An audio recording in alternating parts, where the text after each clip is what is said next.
Thank you, everybody, and thanks for the iCAAD for inviting us. Thank you. I'm happy to be here. It's a new experience for some of our colleagues, and I like that. I like to do this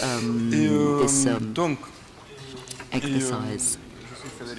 I'm Federico Caro, psychiatrist and alcohologist. The photos I'm showing you are from Colombia, which is where I come from, and I like them. And I like to advertise about my country. And also, I wanted to tell you that there's an interesting work to be done in Colombia. And why not? Keep in touch, between, Colombia and here, and addictology and multidisciplinary work. I was trained as an addictologist, and I've been doing this for about 10 years. Started to work office-based a year ago, and my idea was to develop psychiatry and addictology within my practice. And discussing with my colleagues, I realized that if they're not aware, even though they're not aware of doing addictology work, they're actually doing it. They have addict patients consuming products, patients with addictions to work or other types of addictions, and we can have something. We can work together and organize our work together to manage patients and their families, their caregivers, their relatives. There's a great suffering also for the families of people who are actually involved and addicted. In addictology today, we're working with the concept of dual pathology. In the past, we said comorbidity, which is the emergence of psychiatric pathology and addictive pathology in one person.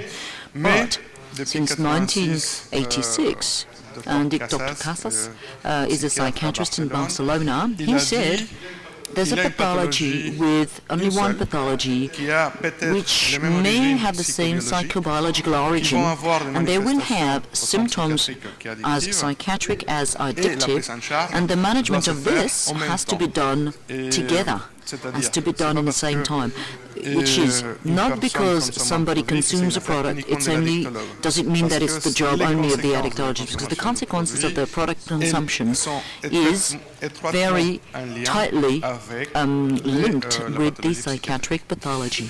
Since 2013, we're trying to talk about dual psychopathology, because dual pathology, in the Anglo-Saxon meaning of the word, this means two diseases together. And today, in an addictology psychiatry, we talk about dual psychopathology, a concept that has been developed since 2013, and I feel very comfortable using this concept to manage my patients. I know that a depressed patient will take uppers, and a patient in a burnout will take uppers such as caffeine, tobacco is that as well, cocaine as well, and methamphetamines, and also another fashionable drug that's been, that you can buy on the internet, for example, in stimulating drugs. So there are consequences, and they are together, and you have to treat them together, and that is why the work must be coordinated, either with a team, a psychiatric team, addictology team, or like we're trying to do in my practice, a multidisciplinary team. In office-based doctors. So we'll adapt to the patient demand. And in my practice, we'll have a patient will demand, will have as a demand, will request maybe sophrology, psychotherapy, work, or even nutritional support. And then only we'll know whether there are other associated pathologies, other symptoms, which can be treated by another colleague in our center. Dual pathology is no exception. It's rather a rule in addictology. The data is extremely diverse because there's no uniform criteria to judge it, but we say more or less 3% of mainstream population would be having a dual pathology, that is addiction and psychiatry. 30 to 50% patients admitted in psychiatry in Europe have problem of drug abuse or dependence to substances, mainly alcohol, but also sedatives or cannabis. And smoking, 90% of schizophrenic patients are smokers. the mortality and life life expectancy of the schizophrenic patients will decrease. They will lose 10 to 15 years of life because addiction to alcohol and tobacco. So when I'm managing them, not because they are schizophrenic, does it mean that I should not offer them to quit smoking or ignore their alcohol consumption. Quite the contrary. More half of addict patients have a psychiatric disorder according to DSM-5. That is, a patient who is an alcohol addict, 80 to 90% of alcohol addict will have symptoms of depression. They may also have anxious disorders, anxiety disorders. So we must treat anxiety, see if there's a real psychiatric depression, and this I will see after the patient has quit the addictive product. And 1/3 have addictive conduct, such as alcohol, smoking, cannabis. 40 to 50% of schizophrenic patients will have cannabis consumption. Somebody who's consuming cannabis, hallucinogenic drug, I mean, if he has hallucinations, he's not going to be better off from a psychiatric point of view, so it's going to be harder to treat his disease if he smokes cannabis. Tobacco is a product that is increasing metabolism. The more you smoke, the more neuroleptic or sedative you need to be better because it has interferes with the hepatic metabolism. So yes, you do need neuroleptics, but if you quit smoking and strongly decrease your smoking habits, you need less medication. I was in a hospital and the patient was hospitalized to stop morphine. He had an opiate substitute. We gradually titrated him down, and for 3 days he was in a paranoid delirium. So opiates are antipsychotics. If the patient treats himself with opiates, if I dare say, drugs, I mean, when you substitute it, the patient will be stabilized. But if you stop, you are at risk that the pathology, mental pathology comes back. So since yesterday, I initiated neuroleptic therapy for this patient. More serious psychiatric pathology. The more serious the psychiatric pathology is, the bigger, the more important the dual pathology must be treated. We have a lot of addictions in terms of and that's true for schizophrenic and bipolar patients. Psychiatric patients will consume twice more products than mainstream population. Managing those patients must be multidisciplinary. You are diagnosing the patients whenever possible, when it's possible. DSM is requiring that patients should have quit the product before, diagnosing them with depression or whatever. But you realize that if you don't manage it quickly, if you don't intervene on anxiety, say, disorder during the consumption of the product, then the patient himself cannot imagine the possibility to stop. Alcohol, for instance, will generate trouble in the brain. There will be a difficulty to reason, to project into the future, to have the idea that it's possible. There's a lack of possibility for the brain to make patients envisage to stop alcohol. If I'm doing cognitive remediation work on stress, the patient will be able to think ahead about, withdrawing and probably become abstinent to alcohol. Complications now of an addict patient with a dual pathology, that is, he will have a poor compliance to drugs, to medication. There will be a higher relapse rate, more hospitalization and more suicidal ideation and more social and legal consequences for the patient. So should we start managing addictions also by managing anxiety disorders and depression disorders? Should we implement psychotherapy, relaxation when the patient is still consuming the drug, while he's still consuming to help him get better? Can we improve symptoms? Well, if we can do this, we'll give the patients better chances to become abstinent, to quit. So with this idea, I wanted to present, or they will, the idea is that we came as a team to introduce ourselves and quickly show you how we can work with the patients suffering from dual pathology. And as I said, from next year, I will be having my own practice in Colombia, and with great pleasure we'll keep in touch and work together from there. Thank you.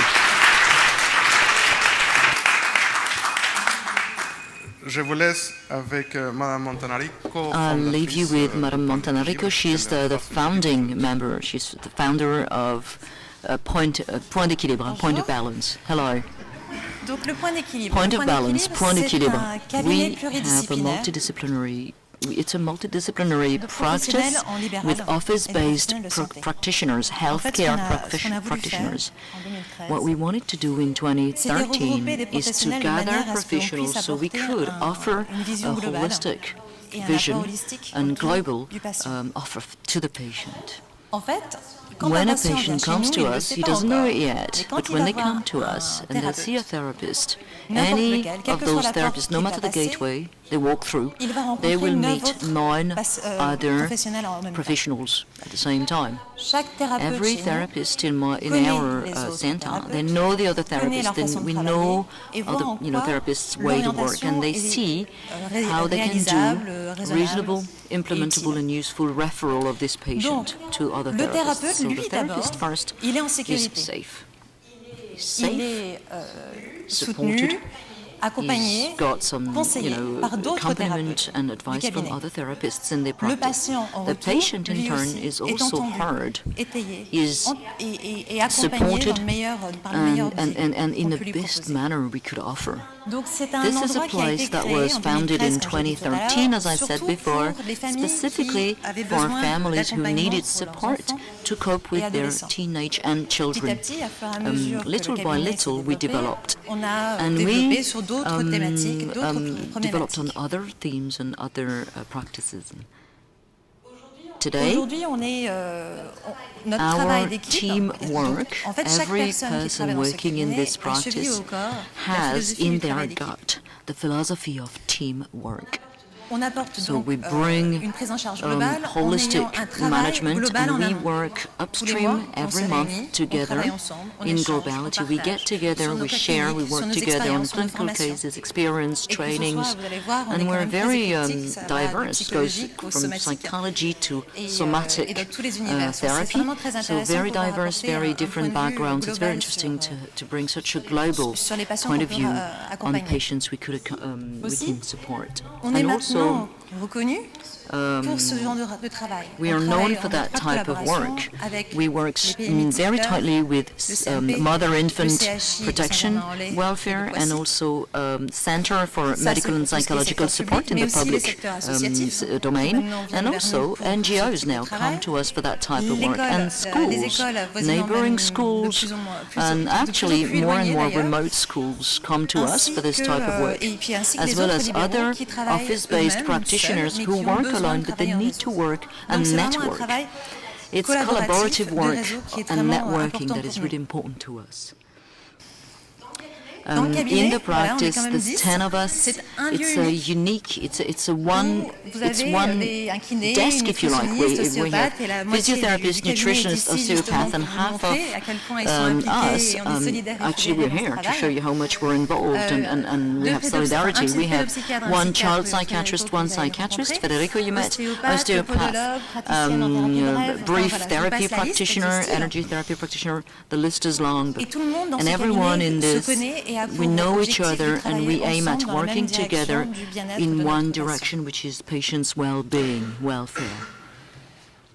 So I'm now going to give the floor to what every member here has to say and explain how they work. Of course, this is for addictive conducts and behaviors, but that's true for any type of issues that we may encounter. Okay. So, je vais vous présenter Bénédicte. Bénédicte va présenter sa partie. She's going to tell us about how she manages addictive issues as a nutritionist. Hello everyone, my name is Bénédicte Torina. I'm a nutritionist, dietitian, and I met the Point d'Équilibre very recently. I'm starting consultation tomorrow, actually. And so, in order to do a brief, give you a brief overview of the type of management, I mainly do coaching for weight loss because I have 4 years of experience in this area, and that's my favorite. But I'm also going to manage patients for cholesterolemia, diabetes, and also other pregnancies follow-up, food allergies or intolerance issues. It's about bringing solutions no matter the eating issue, and that's any age of the life. If you want to shed a few pounds before the summer, you have my phone number. Feel free to call me. And now to come back to the heart of the matter, which is nutrition and addiction. Both addictive products that I'm most often treating or encountering in my management is sugar. That is chocolate, sweets, pastries, but also alcohol. So the way that we uncover this happens in two ways. We do an eating investigation, a survey like with the patient, and I'm interviewing the patient on their habits. And then from that, this can show excess consumption of alcohol or sugar products or byproducts. The second way that it's coming out is weight loss follow-up. And we can sometimes observe stagnation in the weight loss. And the point is to identify where the problem is, the knots. And so I get them to fill a diary for their food habits, and they will write what they eat throughout the week.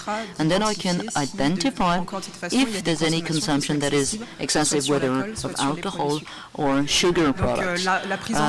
Management is important, support is important for two reasons. Number one, you have to treat obesity, overweight, and that's prevention before they become too effective. And then also you've got to treat patients losing weight if they are, for instance, alcoholic patients. Now, I wanted to show a patient case. He came to consult me saying, I'm a sugaraholic.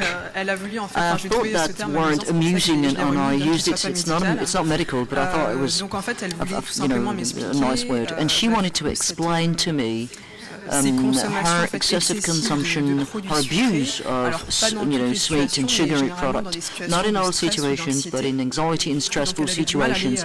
She had problems controlling them in the frequency and quantity. So I listed the different causes that could trigger an abuse of sugar products in this case, in her case. So anyway, it can be stress, worries, but it can be other things such as fatigue. Lack of sleep will create a deficit in serotonin. So then there'll be appetite, at least more possibilities to have to snack sugary product throughout the day. I'm not talking about snacking that any of us could do in a controlled manner. I'm talking about an excessive, an abuse, an unreasonable and compulsion to consume.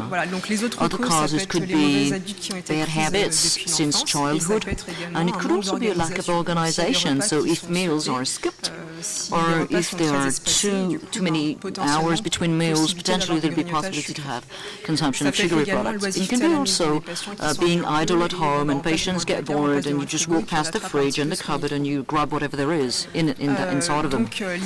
So basically, once you identify the cause, we'll have to bring a solution, something practical they can implement in their daily lives to better manage their consumption. We can take very simple examples, like a patient who's tends to eat sugary food. When she goes shopping, she should, if possible, just not go through the sweets products in the shop. Or if she has children living at home, she can store away sweets and biscuits on the tables and just hide them from sight. This is some helpful tips that help them in their process. I've finished, and I'll give the floor to Eric, my colleague, physiotherapist.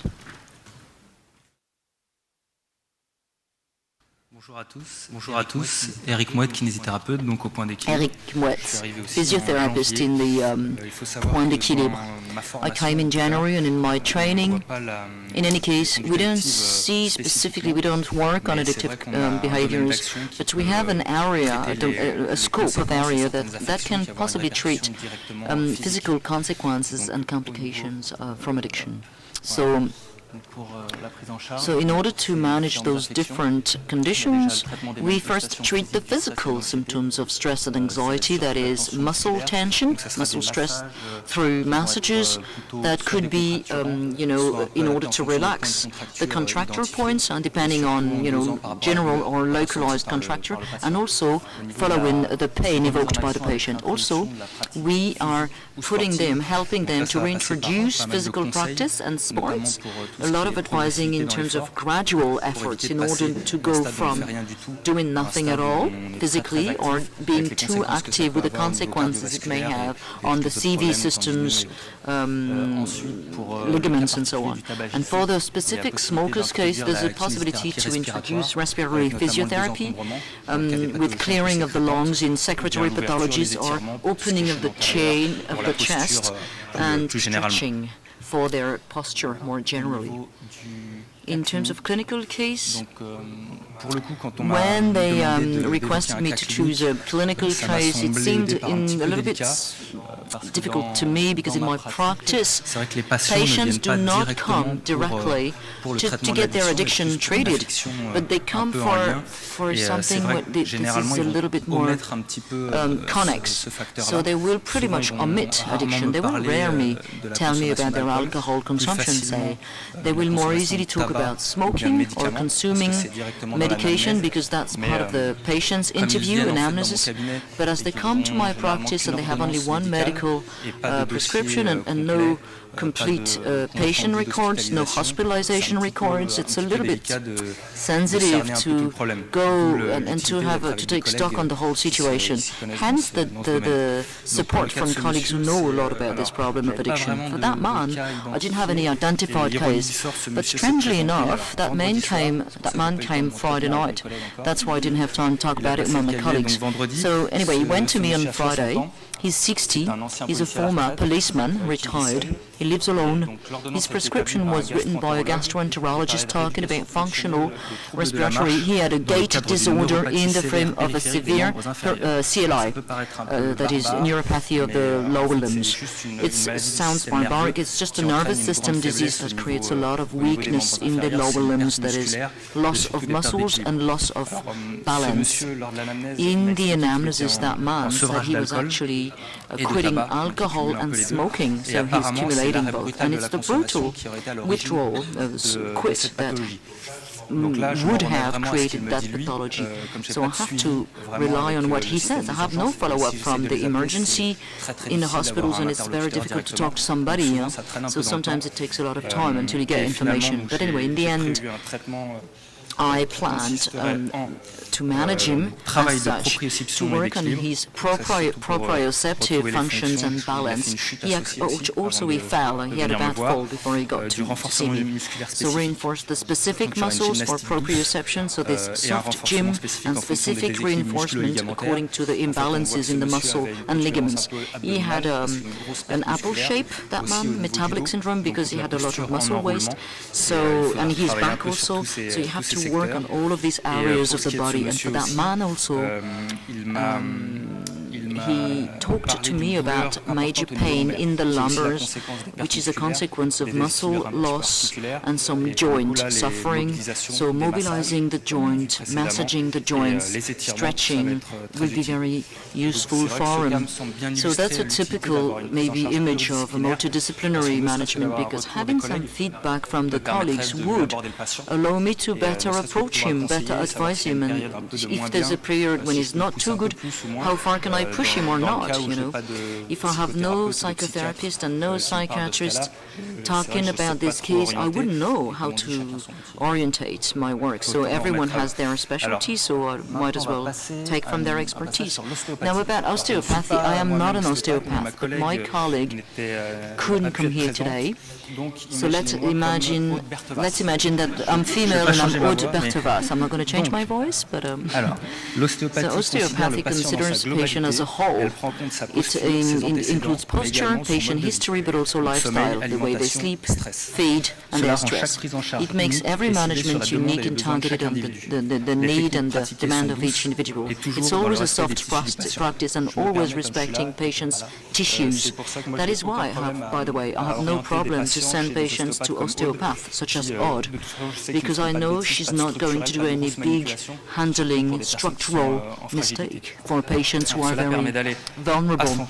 So we take our time and we make patients partner of their own management. Individualized management helps addicted patients to offer them several access for support. For the first part, we talk about addiction. When there is an addiction, in many cases, a toxicant will go and bloat the body and stop the body from functioning optimally. Working on the whole body, soft organs, liver, renal system, digestive system, or the structure, which is rib cages, hip and limbs, we actually make all these areas recover and function better. Working on the whole body enables the patients to get back into contact with themselves, and also allows the patient to signal pain or sensations they have from their body. Also, the chest work allows to lift, to release a lot of stress inside of the respiratory system that is lung and diaphragm.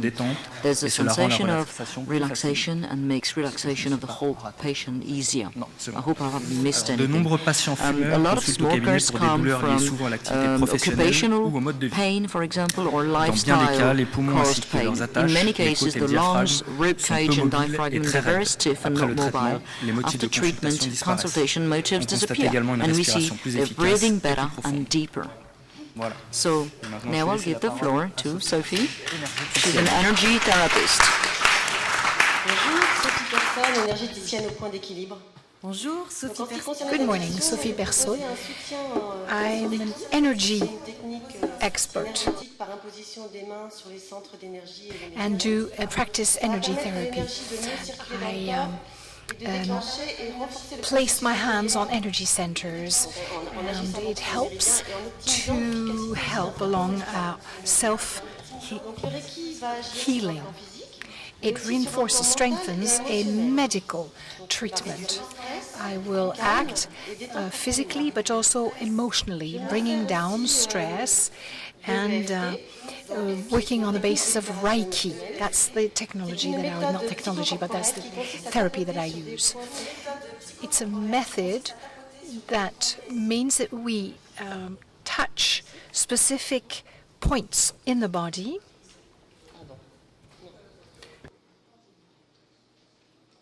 working on body-mind therapy. Excusez-moi, voilà. Voilà les points de séquence. Donc ici, those are the different points that are involved in what I do. I use the emotional freeing technology, EFT, therapy, not technology, of course not, it's therapy. The different points are illustrated on the screen. And while I do this, I think about what is happening. That way, the emotional load connected to the problem can be loosened. I try and fill some of the energy vacuums and bring down the difficulties that have to do with stopping drugs.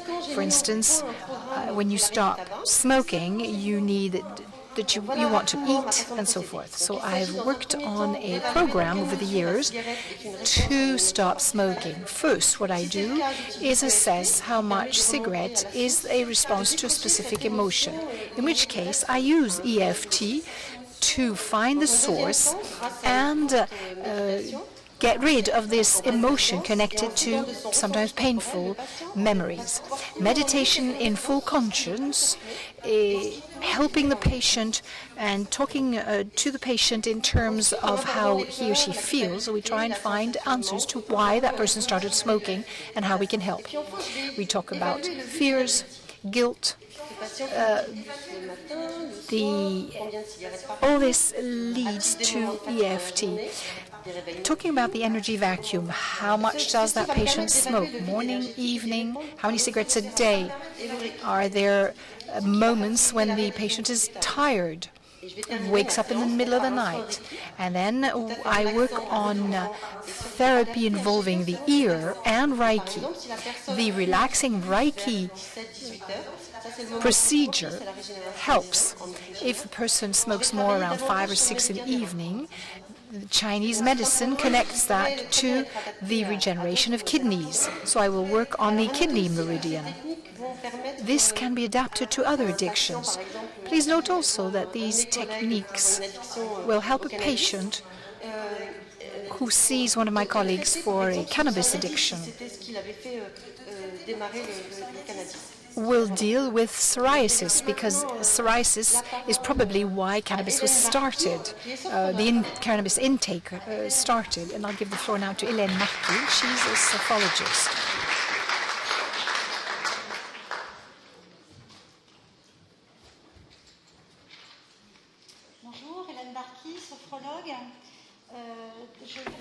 Hello, Hélène Marquis. I'm a sophrologist.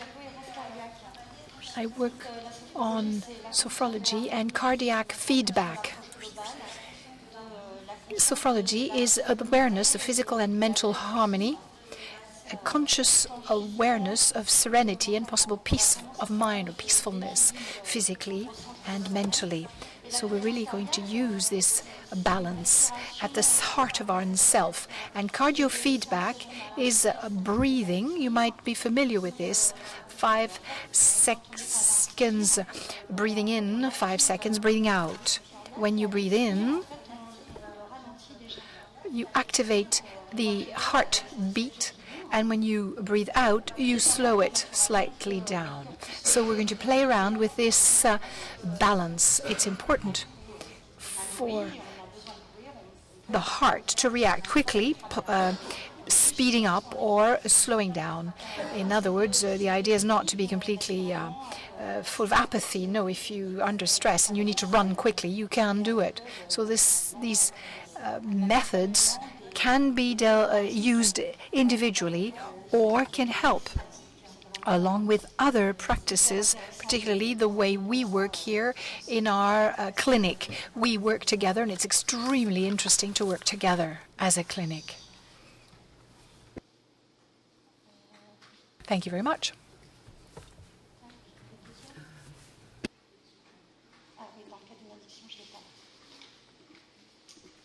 Alors, globalement, dans le cas d'une addiction, je vais travailler sur la motivation. If there is an addiction involved, I will work on motivation. Someone comes to see me for an addiction. They need to deal with it without it being too difficult for them. Then I'm going to think about their corporal makeup, the signals available in their body. In sophrology, they must think of the 5 systems comprised in the body map. In other words, the 5 senses, hearing, and so forth. And our tool will be breathing, in fact.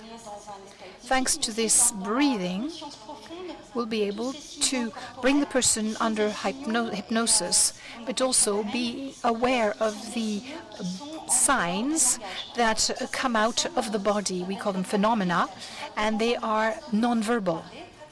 For some people, it will be very useful because they don't talk very readily. And so this body language will be extremely interesting for them. We'll try and identify a harmony, both physical and mental and physiological, so that people will feel confident in themselves again in a sustainable way. When you come and visit a sophrologist, you offer a recording of the session, and that session can then be repeated at home, and the person can then practice at home. Cardiofeedback. Next, when I use cardiofeedback, une femme de 50 ans qui est commerciale. This is a particular situation of a 50-year-old woman who sells insurance. She comes to see me and tells me I'd like to stop smoking, but I do not want to put on weight.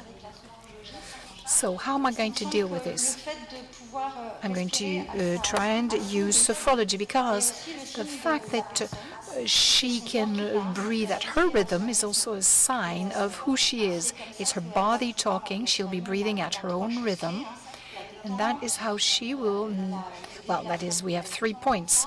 Relaxation, moving the negative away, that's what we call it. Or hypnosis is about the same. And then vital activation, in bearing in mind a balance between energy flow, temperature, and blood flow. So we have people who are not apathetic but aware of what is happening. We ask them to be aware of all these phenomena with no judgment, with no preconceived ideas. And then we will ask them to move through an object to be looked at through the 5 senses. Through this way of contemplating that object, he or she will be able to look at their own body from an outside point of view. It's easier to avoid any judgment. Too many people find themselves in the eye of the one who is judging. Oh, I'm beyond the time that I have. Right. What we try and bring out are these capacities that is within the persons to activate whatever makes that person feel good. So quickly, I'd like to use also the cardio feedback, because through this cardio feedback, you have an impact on the peripheral nervous system. Through this balance in breathing, I have an impact on hormones, balancing DHEA, cortisone, and cortisone particularly. And then I'll ask her to come back for sophrology and 3 sessions of cardio feedback. It's then that person should do 5 minutes 3 times a day. If she can't do that very regularly, whenever she feels, I want to smoke now, I'll try and do my cardio feedback, 2 minutes. That's already a good thing. Maybe that person will then feel that she doesn't have time to then resort to the cigarette.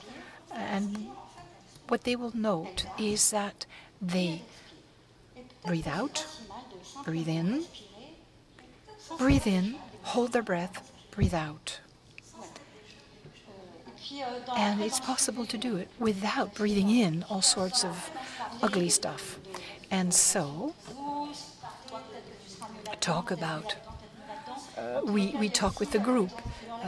We say, you would be better adapted to what that person needs and so forth. So there's this dynamic approach which involves sophrology in a new approach tackling daily life. Thank you very much.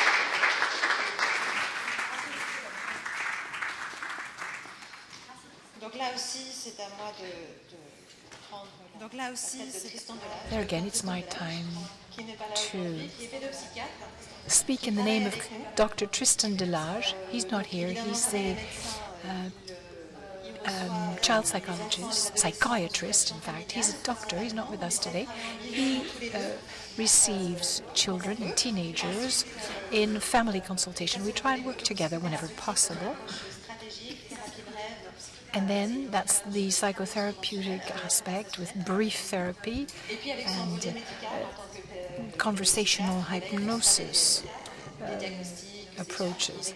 And then he also comes in, places diagnosis, and talks about follow-up in treatment as a psychiatrist. Now, I'm a clinical psychologist and work particularly with a specific technique, and I wanted to use this opportunity to talk about it with you because it's rather innovative, not well known. It's HTSMA. It is interesting when you're dealing with people under the influence. What is HTSMA? It's rather strange. It's hypnosis, strategic therapy, and alternate movements. It's an integrative, holistic approach, working on the connections between hypnosis, strategic therapies, and alternative movements. Some you know, EMDR, IMO, and so forth, but tapping, balancing. That's what I'm doing, I'm balancing away. So this technique, this approach, tries to use and strengthen what you find within a human relationship. What you find in a human relationship is a therapeutic effect. Whether a session, whether in daily life, what is important are the interactions that you find in relationships with yourself, with others, or with the world in general. And through this interaction, you go and find resources that will try and reactivate trigger among people in the patient, and it's an interesting therapy because you're dealing with human beings moving and not situations that are at a standstill, that are frozen. So we, in our interaction, try and move forward in addiction situations. You're not really talking about interaction, not about what is alive. You're just talking about survival, first and foremost. And so what we want to do here is go further and draw from what is within the patient, the resources that the patient has, and work on empowerment, first and foremost. Ericksonian talks about hypnosis, and we are in observation trance to be able to observe and use processes on yourself through therapy. This therapy means that we are working on cooperation and the fact that we share an experience. The therapeutic side of things is observe what is happening with the patient, what is in the therapeutic side of things, and the therapist, how the therapist see things, and then with the patient, Stern's intersubjectivity. How can you play together in the same area, in the same, be in the same ball court with your experience to co-build the relationship, which is a therapeutic relationship. And so this approach involves different levels: psychological, psychiatric, linguistic, philosophical, neurosciences, ethnological, and so forth. All this is involved. And it also comes, as I said, from Erikson, social constructivism, cybernetics. That's also very important. Connection or attachment work from Bowlby and Stern, intersubjectivity. This is very important in our philosophy. I like to use the word philosophy to refer to what we're doing. It's one of our models. We're not into protocols, into matrices.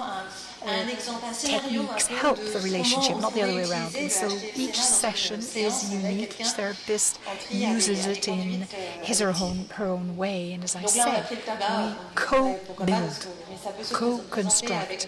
We are in a shifting relationship, a living relationship. And I'll move straight to an example, a scenario of what we could do using HSMA during a session who is nicotine dependent. And so it can be the case for any type of addiction also. What is important, first of all, is who is asking for therapy. Some come and see us and say, right, I was told that I have to stop smoking. Somebody's said it's the work environment, family, and so forth. So who wants that? Is there a contract? And so what is the relationship to that constraint, to the person who is prompting someone to do something about their addiction? We're also going to talk about Donc, par exemple, on peut poser la question this du type, by asking questions en quoi est-ce que cette cigarette vous est utile? En quoi est-ce saturation and so que vous avez forth, besoin? metaphorization, and the Et objective du is coup, on est to dans la personnification de l'objet. highlight On n'est pas, this relationship of a dependence with on a la this personnification attempt to secure the Et en faisant relationship, ça, on with externalise. the other, On n'est with pas the dans world, une with réaction. yourself. Et c'est So ça we qui est can ask important. questions such as, Toujours essayer de créer des why relations, is this cigarette quitte à useful to you? personnifier des objets In et which way des do you situations. need it? Donc on est dans le travail de l'ici et And maintenant. On then fait we venir la talk cigarette about, that brings ici, us to là the maintenant. personification En quoi est-ce que of vous an est utile quand object. vous la voyez là maintenant devant vous? Donc on demande à la personne de focaliser son by doing attention this, sur le moment où la cigarette lui vient à l'esprit. We Quelle est la move meilleure outside cigarette? of Quand vous ourselves, we pensez à la cigarette, laquelle vous vient à externalize. l'esprit à ce moment-là? This is always very Et ce qui va important nous for us, intéresser, try and create dans relationships, cette technique, even par if we contre, personalize c'est les objects effets en and retour personalize sur le corps. situations. So On reste our idea is pas now and figé here. dans ce qui se passe Cigarette sur is le here and now. Why is this cigarette useful to you now, comment here? le corps va réagir We ask the et person to vibrer focus its mind on when cigarette comes to mind. Which is the best cigarette? Which one? When is the best time for it? And what we are interested in this technique is the impact on the body. We don't stick to what is intellectually happening, no, or in a cognitive way, but how is the body going to react to this focalization? A person can tell us something like, well, it makes me vibrate, it makes me burn. It's not very agreeable, yes, it's true. There's this moment of pleasure, intense pleasure, but after a while, there's the negative aspect that comes forward. This negative aspect, what is it going to look like? If now this burning sensation that you have inside your body is a constraint, if we use this burning sensation here, what is it going to look like? What shape? It's interesting to externalize, bring out of your body what is happening inside. That way you can understand this pain better. You can create a distance, prevent from invasion. That's not what we're looking for. Try to understand. In this process, through HTSMA, what is also very interesting is the contact between the two hands. It's support, it's contention, it's measuring. Since we are in an in-between situation and in subjectivity, the therapist is interested to feel what is happening in the contact between the therapist and the patient and understand where we are in terms of a trusting relationship. When we are in a situation that might be difficult, we're going to try and tell them to take the object in both hands and think about the shape that's going to come forward. It's a scenario. I'm sort of sketching this for you, but it's just to help us learn what we think. And the addictive situations often bring us to scenarios of vacuum, of emptiness. And often, when we are in that situation, we end up in a void. But this void is something we see as a resource. Because void, vacuum, emptiness brings us to crisis, to movement, and that's where life springs forward and helps anchoring. We're going to try and use this, internalize it, so that this person will be able to really anchor, attach itself to it, work on this relationship, to himself, to herself, to the world around, and to a sustainable connection, a durable connection. Whenever there was no link, we're going to try and organize it. Once the resource space is available to the people, we amplify it and help a connection with the world around the person through other aspects. We're going to prescribe tasks with connections, with meshing with the world and moving towards greater empowerment vis-a-vis the person in the world where the person lives. So in a nutshell, but it's a way of showing you how we deal with addiction in a different way. We deal in a very respectful way with the person, the objective of the person. It also helps the therapist. Merci pour votre écoute. Comme It's vous not avez always vu, c'est easy un to travail de work with collaboration addicts, avec des expertises and très it diverses. helps us be protected and Mais therefore voilà, avec cette idée de comment on peut more travailler caring ensemble, même en libéral, and use our know-how autour without des being personnes filled by the issues submitted to us by the people.